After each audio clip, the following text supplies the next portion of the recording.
కేవలం రాజకీయంగా పబ్బం గడుపుకోవడం, మీరు కేవలం ఈ సహకార సంఘం కింద సెస్సును మీ స్వాధీనం చేసుకొని ఇలా మీ కబంధస్థాలలో ఇరుక్కపోయింది. ఇవాళ ఇరుక్కపోయి ఏం చేసిందంటే మీరు ఒక డైరెక్టర్లకు నువ్వు చైర్మన్ కూడా విషయాలు తెలివి, నువ్వు చేసే తీర్మానాలు చేసేది కూడా చైర్మన్కి తెలివి. చైర్మన్ అన్నట్టు ఆయన ఇష్టం ఉన్నట్టు చేసుకుంటూ మళ్ళీ అదే మీటరు ఇదే మీటర్లు సిద్దిపేటలో 5 మీటర్లు బల్బులు 5 ఒక ఫ్రిడ్జ్ ఉంటే 300 వస్తే ఈ మీటర్ కు 1000 రూపాయలు వస్తాయి. ఎందుకు వస్తాయంటే ఇది నాణ్యత ఉండే ఈ మీటర్లు, అదే బోర్డులో వాడిన మీటర్లు వాడరు.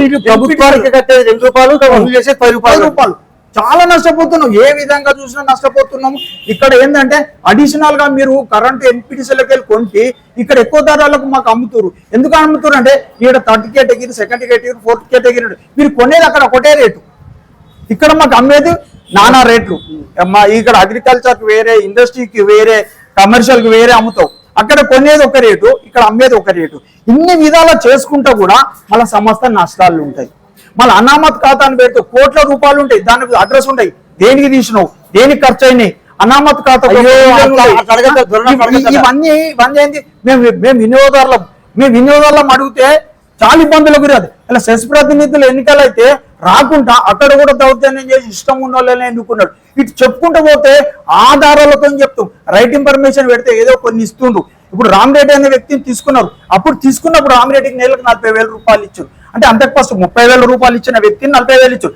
ఆ వ్యక్తి ఏం చేస్తాడు, వీళ్ళని ఫైల్ పట్టుకపోయి హైదరాబాద్ పోయి వీళ్ళ ఫైల్ వీళ్ళ డ్యూ ఉంటే తీసుకొచ్చాడు అన్నమాట. గవర్నమెంట్ ఉద్యోగులు లేరా, రిటైర్డ్ అయ్యిండు లైన్ మ్యాన్ గా, అది ఉద్యోగులు లేరా, ఇప్పుడు ఉద్యోగులు పోయి తీసుకురాలేరా, ఈతను తీసుకొచ్చేదానికి. ఇవన్నీ ఫిర్యాదులు మేము చేసిన తర్వాత ఆయన తీసేసుడు.